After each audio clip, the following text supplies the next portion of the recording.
வணக்கம் மாணவ செல்வங்களே. 6ஆம் வகுப்பு பருவம் 1 இயல் 2 ஏதிலிக் குருவிகள். ஆசிரியர் அழகிய பெரியவன். அழகிய பெரியவனின் இயற்பெயர் அரவிந்தன். புதினம், சிறுகதை, கவிதை, கட்டுரை போன்ற படைப்புத் தளங்களில் இயங்குபவர். தகப்பன் கொடி புதினத்திற்காக 2003ஆம் ஆண்டில் தமிழ்நாடு அரசின் விருது பெற்றவர். குறடு, நெறிக்கட்டு, அரூப நஞ்சு, பெருகும் வேட்கை உள்ளிட்ட நூல்களை எழுதியுள்ளார். உயிர்களின் இருப்பை இயற்கை சூழலே முடிவு செய்கிறது. இயற்கைக்கும் மனிதருக்கும் இடையே தொப்புள் கொடி உறவாக அமைவது மழைத்துளி. சூழலியல் மாற்றத்தால் நிகழ்ந்து கொண்டிருக்கும் அவலத்தை காட்சிப்படுத்தும் கவிதையை அறிவோம் வாருங்கள். குருவிகளையும் கூடுகளையும் பார்க்க கூடவில்லை. முன்பென்றால் ஊரில் அடைமழை காலம், ஆற்றில் நீர் புரளும். கரையெல்லாம் நெடுமரங்கள், கரைகின்ற பறவை குரல்கள், போகும் வழியெல்லாம் தூக்கணாங்குருவி கூடுகள், காற்றிலாடும் புல்வீடுகள்.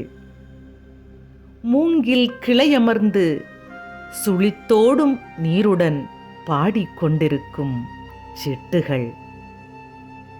மண்ணின் மார்பு சுரந்த காலமது, வெட்டுண்டன மரங்கள், வான் பொய்த்தது, மருகியது மண்.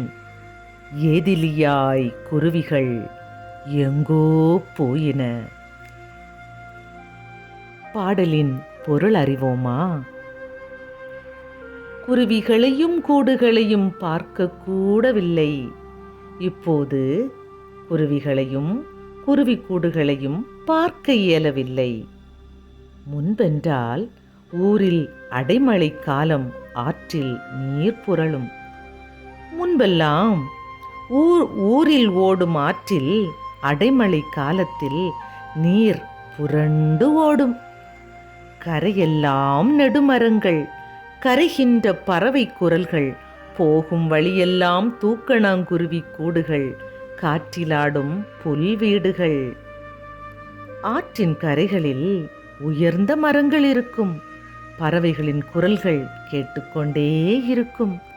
செல்லும் வழியெல்லாம் தூக்கணாங்குருவிகளின் புல்லினால் ஆகிய வீடுகளாகிய கூடுகள் காற்றில் ஆடும். மூங்கில் கிளையமர்ந்து சுழித்தோடும் நீருடன் பாடிக்கொண்டிருக்கும் சிட்டுகள். மூங்கில்களில் அமர்ந்திருக்கும் சிட்டுக்குருவிகள் ஓடும் நீரின் ஓசையோடு இணைந்து பாடும். மண்ணின் மார்பு சுரந்த காலமது, வெட்டுண்டன மரங்கள், வான் பொய்த்தது, மருகியது மண். மண்ணில் நீர் சுரந்து கொண்டிருந்த காலம் அது. இப்போது மரங்கள் வெட்டப்பட்டு விட்டன. வானமும் பொய்த்து விட்டது. நிலமும் வருந்தியது. ஏதிலியாய் குருவிகள் எங்கோ போயின. பறவைகளெல்லாம் அகதிகளாக எங்கோ சென்று விட்டன. அழகான கவிதை. நன்றி மாணவ செல்வங்களே.